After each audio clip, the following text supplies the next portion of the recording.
कहानी सुनाते हैं, ठीक है। अगर इजाज़त होगी तो बाद में एक आध गज़ल हम रखेंगे, उससे पहले एक कहानी सुनाते हैं। कहानी में सारे जो पात्र हैं वो काल्पनिक हैं। मैं शादीशुदा नहीं हूँ, लेकिन शादी में मेरी कहानी हो चुकी है, ठीक है। तो अब स्टार्ट करते हैं। और कहानी सुनने से पहले कॉन्सेप्ट है कि जो गज़लें, जो कॉमेडी, जो संगीत होता है ना, वो झरने के गिरते उस पानी की तरह है जैसे शोर पसंद है। लेकिन ये जो कहानियाँ होती हैं ना, माँ के आंचल में सोते हुए उस बच्चे की तरह है जैसे शांति पसंद है। तो इस कहानी को आप बड़े शांति से सुनिए। चलिए शुरू करते हैं। सुबह के 5 बजे थे।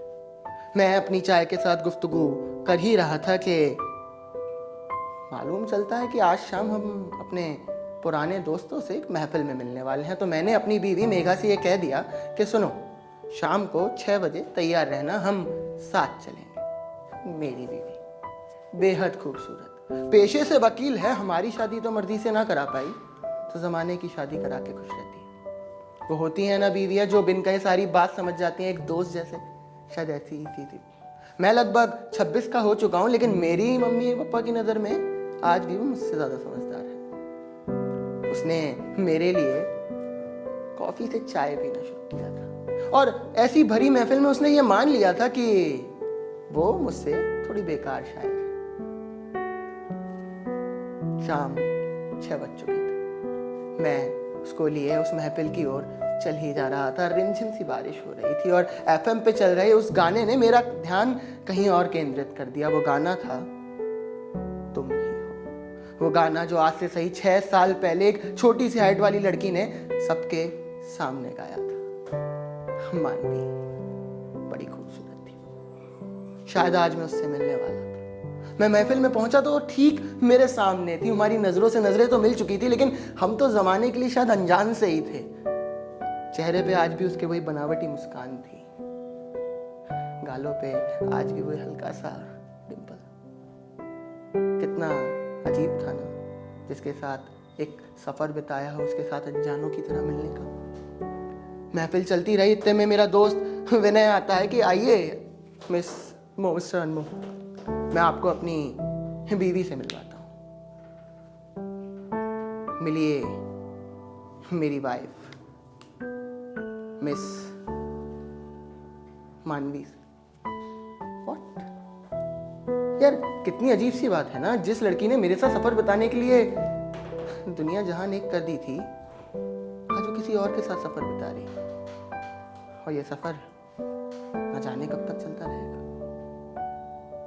मैंने उससे हाथ मिलाया, मानो चेहरे पे तो अभी भी वही बनावटी मुस्कान थी, लेकिन उसकी उंगलियों की छुअन में आज भी वही पुराने वाला एहसास था।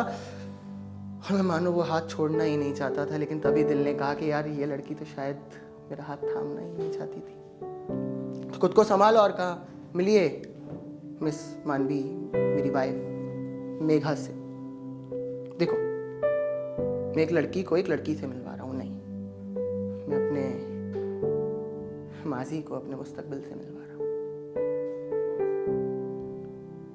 कुछ देर भी था तो विनय को शायद उसके किसी बिजनेस पार्टनर ने आवाज दे दी, और मेरी बीवी को शायद कोई उसका पुराना दोस्त दिख गया। तो सही 6 साल बाद वो मेरे सामने थी, और मैंने बिना देरी करते हुए बस उससे ये पूछ लिया कि सुनो, तुम वापस क्यों नहीं आई थी? मैं आज भी वहां पे जयपुर की बस की 2 टिकटें लिए तुम्हारा इंतजार कर रहा था। रात सर्द थी, मैं ठिठुर रहा था, तुम्हारा इंतजार कर रहा था। मैंने सड़कें वीरान होते चलते फिर वीरान होते देखी। मैंने दुकानें खुलते बंद होते फिर खुलते देखी, और ये लड़का आज भी वहाँ तुम्हारा इंतज़ार कर रहा है। मैं तुमसे पूछना चाहूँगा कि तुम वापस क्यों नहीं आई थी? इतने में आवाज़ आती है, अनमोल तुम कुछ लोगे क्या? तो मालूम चलता है यार, मैं उससे बात ही नहीं कर रहा था। मैं तो अपने अंदर उस 6 साल के बवंडर से बात कर रहा था। मैं तो खुद से ही सवाल किए जा रहा था। तो खुद को संभाला और उससे फिर पूछा, सुनिए, आप वापस क्यों नहीं आई थी? उसने बड़ी शालीनता से मेरी आंख में झांकते हुए बस ये पूछ लिया कि आज भी कहानियां सुनाते हो क्या? मैंने कहा यार, सवाल का जवाब सवाल नहीं हो सकता, बस मुझे इतना बताओ कि तुम वापस क्यों नहीं आई थी। तो उसने कहा, सुनिए मिस्टर, मैं वो 6 साल पुरानी वाली मानवी नहीं हूँ जो तुम्हारे हर सवाल का जवाब दूंगी। मैं बीते 6 साल वाली मानवी हूँ जो आज अपने पति के साथ एक महफिल में आई है और उसके दोस्त से बात कर रही है। और सुनो, मेघा बेहद खूबसूरत है, मोहब्बत करती है तुझसे। इतने में आवाज आती है खाना लग चुका है। और मानो मेरे अंदर बस एक ही बात कि यार 6 साल का इंतजार और 6 मिनटों में खत्म। मानो एक कैदी को वक्त दिया गया हो किसी अपने से मिलने का।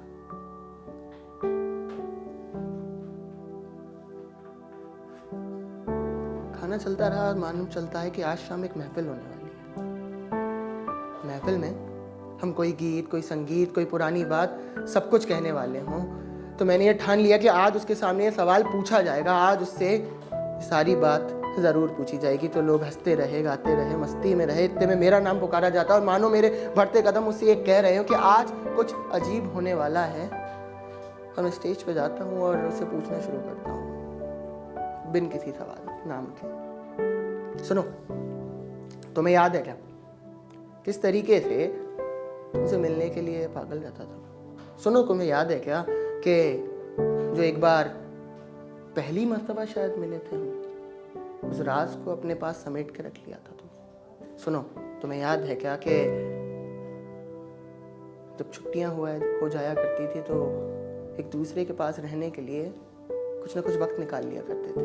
अच्छा सुनो, तुम्हें याद है क्या ऐसे ही जब महफिल चल रही होती थी तो सही बीच में खड़े होके बस तुम इतना कहा करती थी कि अनमोल के लिए तालियां तो बजा दिया।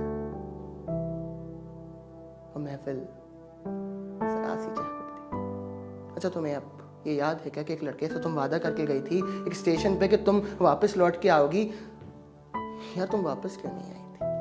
क्यों उस लड़के को आज भी वहां इंतजार करने के लिए मजबूर करके रखा है? बस इतना बता के जाओ कि तुम वापस क्यों नहीं आई थी। इतने में इधर उधर देखा तो शायद वो जा चुकी थी।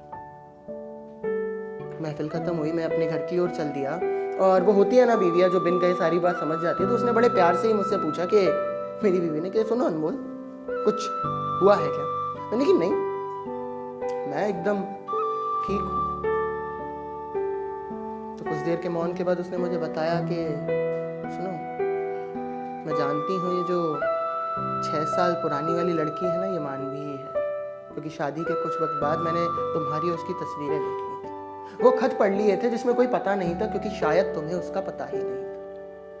और मैं वहां बस शांत बैठा था।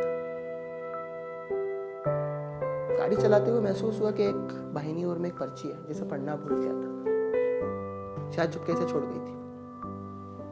चलो उसे पढ़ते हैं। उसमें लिखा था कि अनमोल, तुम मुझसे पूछते हो ना कि मैं वापस नहीं आई थी, तो मैं तुम्हें बताना चाहूंगी कि एक लड़की के लिए अपनी दहलीज को लांघना उतना ही मुश्किल होता है जितना एक बाप का अपने बेटी को विदा करना। और ये हक मैं अपने बाप से छीन नहीं सकती थी। हाँ, सच है कि मैं तुमसे बेहद मोहब्बत करती थी, लेकिन हाँ ये भी सच है कि मैं वापस नहीं आई थी। और सुनो, मेघा बेहद खूबसूरत है, मोहब्बत करती है। और उस शाम मुझे मेरे बीते सफर मेरी बीवी मेघा से मोहब्बत हो गई। शुक्रिया।